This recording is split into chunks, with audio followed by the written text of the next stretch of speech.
Trying to get up to speed on the Colts? This is your one-stop shop, the Colts Daily Update. Here's your host, Matt Taylor, the voice of the Colts, from the Power Home Solar Radio Studio. Hey, good evening. Welcome to the Colts Daily Update on this Tuesday before Thanksgiving. The Colts had the day off today, but they'll begin practicing and preparing for the Tampa Bay Buccaneers, who are up next in week number 12 as they come calling on Lucas Oil Stadium. The Colts come into the game 6-5, winners of 5 of their last 6. And they've climbed over 500 for the first time this season after that dominating win over the Buffalo Bills on Sunday. The Bucs are 7-3, leaders of the NFC South, as they won on Monday Night Football last night. They beat the Giants 30-10. So the Colts currently sit in 9th place in the AFC Conference standings, out of the playoff picture as of now, but there's still 6 games to go. And as we all know, it's a crowded and parity-filled AFC right now. Every team in the conference has at least 3 losses, including the Tennessee Titans, who lost to the Texans on Sunday, and there are 8 teams competing for 3 wildcard spots, and all of those teams have at least 5 wins. As far as injuries go, going into the week, the Colts are relatively healthy for the second straight week. The only concern as of now is guard Quentin Nelson, who left the game in the second half in Buffalo after aggravating a nagging ankle injury that he's dealt with most of the season. Frank Reich said on Monday that Nelson will be day-to-day this week in practice. And again, it's been a hell of a season for Big Q as far as those injuries go. He missed 3 weeks on IR with that ankle. Plus, he had 2 off-season surgeries, another surgery in training camp to remove a loose piece of a bone in his foot. He's had a recurring back injury that's given him trouble throughout the course of the year. So he's been through a lot, and through it all, he's managed to play more than 60% of the snaps this season, despite all of those problems. But hypothetically, if Nelson can't go on Sunday, the Colts still have a pair of experienced and reliable guards in Mark Glowinski and Chris Reed. Reed would likely play left guard, and Glow would play right guard. Also coming up on Sunday, the Colts will honor the past in multiple ways. On Sunday, the Colts will honor Hall of Fame running back Lenny Moore, the former Baltimore great from 1956 to 1967. He's scheduled to appear on Sunday for the first quarter Colts alumni spotlight on the field. He's one of only 8 Colts players to have his jersey retired by the team. He wore number 24. At halftime, former Colts defensive end Robert Mathis will become the 17th inductee into the Indianapolis Ring of Honor. He's the all-time sack leader for the Colts, and his 47 strip sacks are an NFL record. The team will also celebrate the past by wearing replica uniforms of the 1956 Colts, whose roster included multiple Pro Football Hall of Famers and was led by Hall of Fame coach Weeb Ewbank. So a lot to celebrate as the Colts welcome in former Colts coach Bruce Arians, now the head coach in Tampa, and of course arch nemesis Tom Brady, who is 15-4 all-time against the Colts and playing Indianapolis for the first time in a Buccaneers uniform. And last night, Rick Venturi detailed the Bucs with a quick scouting report on Colts Roundtable Live. You know, you got greatness in Tom. There's no question about it. He's been the GOAT forever and ever and ever. He's surrounded by 2 really good outside receivers, Evans and Godwin.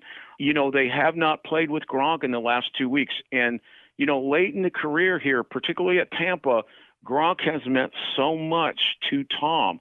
When Gronk isn't there, they're really not quite the same because he loves him on different kind of matchups, different by where he lines up in the formation. Now, their offensive line, Joe knows this, was a cornerstone. It was really a cornerstone in their Super Bowl drive, but they have struggled inside in protection, and that's tough on Brady because he's not going to move out of the pocket. If you can pressure him up inside, because everything he does is numbers to numbers, really, unless he gets in isolation. Now, defensively, I think that's where I noticed the biggest difference. They, in the end of 2019 and 2020, their defense was maybe the most underrated defense in the National Football League. I mean, really, really good. The biggest problem they have is Bowles. I call him Blitz Bowles because he brings more. Todd brings more than anybody in the league. They're going to pressure you. I guarantee you, your protection is going to get checked out. But the biggest problem they've had, Matt, is they've had a turnstile at corner because of injuries, and it's just been like a mash unit. And because of that, they've been forced to play a lot more zone, and they're just not a zone team. And what it really affects is their pressure, because they're playing a lot of zone with their pressure where they would have been man-to-man, and people are torching them. So they're world champions, respect them. They got the GOAT at quarterback, but play who they are, not who they were. I always tell my team that, play who they are, play the men, don't play the myth. This is definitely another big challenge. I think it's good, as Joe said, because it's a high profile team that gets your attention after a big win, but it's very, very winnable, to say the least. That's Rick Venturi with the quick skinny on the Buccaneers heading into a post-Thanksgiving showdown on Sunday. And when we come back, we'll hear from Frank Reich breaking down the win over the Bills and the greatness of Jonathan Taylor and the running game. That's coming up next on the Colts Daily Update here on 93.5 and 107.5 The Fan. Welcome back to the Colts Daily Update. A look at the Colts with Matt Taylor from the Power Home Solar Radio Studio. Hey, welcome back again on the Colts Daily Update. Tonight we got a few minutes left, and every Monday on Colts Roundtable Live, we hear from Frank Reich recapping the latest game and taking fan questions. And on Tuesdays, we'd like to give you a little morsel in case you missed that. So here's Frank recapping the dominant win in Buffalo as the Colts played very well in all three phases. Yeah, we played very well. And as you said, Matt, in all three phases, defense really had a stellar performance. The D-line especially, rushed for us, won. We only had one sack, but did a tremendous job of keeping Josh Allen contained and in the well, as we'd like to say. Got the three big interceptions, giving the offense short fields. So just a tremendous outing by the defense. Special teams was on point. Of course, got the big play on the fumble.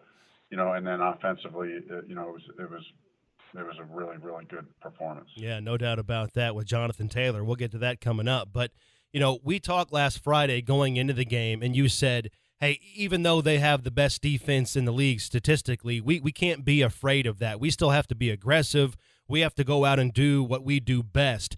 How confident were you with that? You can go in the game and you can run the ball on the Bills' defense. Did you have a feeling you could rush for 260 on that defense? We had a commitment and some conviction that we were going to stay patient with the run game. I mean, I don't think you ever go in that game saying, hey, we're going to run for 260 today. Sure. But, we knew that when we believed that we needed to be patient with the run game and that they would make some plays and so on and so forth, but that if we stuck with it, that we believed that it could pay dividends. All of the pundits going into this game, they were talking about how the Colts were 0 for their last 8 against teams that made the playoffs in 2020. You put that stat to bed with a dominating performance. And last week you talked about getting to 500, and now you can kind of see the light now that you're even at 5-5. Well, now that you're over 500, now that you're 6-5, and you beat a good team from the playoffs last year, do you feel like you kind of have a monkey off your back to a degree going into this final stretch with 6 games to go? Yeah, they gave us a prize. We get to play the defending world champions and the greatest player who ever's played the game. Thanks. So, no time to rest on any past successes for sure. We got to get locked and loaded and ready to go. All right, we brought up Jonathan Taylor, 5 touchdowns, Coach. I mean, a franchise record as far as that goes. You celebrated with the team after the game with JT giving him the game ball. He's over 1,000 yards already on the season. He accomplished so much on Sunday. What has he meant to this football team this season? I know that's a loaded question, but what does Jonathan Taylor mean to your team on and off the field? Well, it's not just his production, which is immense and elite in every way, but he's an elite leader. He's a quiet leader. He's very humble, but he's selfless. He's team first. He wants to win more than any. Winning is more important than yards and carries and touchdowns, and that. The guys feel that feeds the energy on the team. When you're a team first guy, it's like giving energy to the team. When you get players who are great players, but it's all about them, that can also sap the energy from the team. So he's a great player and a great leader. That's Frank Reich with us. Final one from me, Coach. In the running game, you've rushed for at least 260 yards 2 of the last 3 games. 2 of the biggest rushing games this season have come by the Colts in the NFL the last 3 weeks. So you're setting records from a team standpoint and from a league standpoint. How much of that is on the offensive line? How good is that unit playing right now? Yeah, it's primarily on the offensive line. I mean, they're doing a great job. It all starts up front. Mm-hmm. They work very hard. The coaches are doing a great job. Strasser is doing a great job, and the whole crew. So, those guys deserve a lot of credit. Obviously, tight ends are right there in the mix, and the way we run our offense, I'd be remiss if I didn't talk about how important our receivers are, because we're getting heavy boxes all the time because of Jonathan. So the receivers have to get down and dirty. They got to block force and play really physical, and our guys are willing to do that. Colts head coach Frank Reich is joining us here on Colts Roundtable Live tonight. If you have a question for him, you can tweet it in tonight, every Monday night as well, using hashtag Colts Roundtable. Let's go to the fan questions. Morris is up first, Coach. He's asking, what did we do better on defense that kept Josh Allen corralled in the pocket as compared to last year in the playoffs? And again, you said today the defensive line played great and really disciplined against the Bills quarterback. Yeah, you always need to have rush lanes that you need to stay disciplined in, and we just executed that, probably better than we have all year. Understanding we had a very specific plan, in the rush lanes how we were going to do it and how we were going to scheme it up defensively, and the guys just executed it very well. All right, here is Jackson, final one. This kind of goes against the grain on how most people think about Jonathan Taylor. Interesting question, asking, are you concerned about Jonathan Taylor's workload? I know a lot of fans want to give him the ball 30 times per game like Sunday, but is that good for him? Is that good for the Colts in the long run if we want Taylor to be our back for the next 7 or 8 years? Yeah, I think those things all play themselves out pretty naturally. I mean, there's just, this is the first, we've 11 games into it. He's had one game of 30 carries. Right.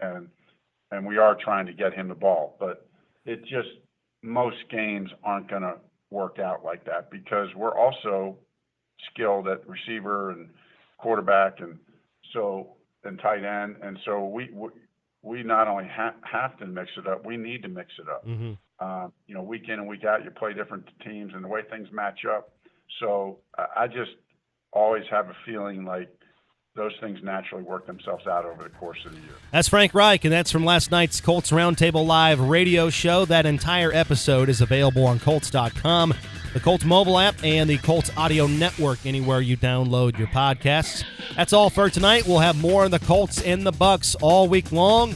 We'll talk to you tomorrow for another Colts Daily Update here on the home of the Colts, 93.5 and 107.5 The Fan. Good night.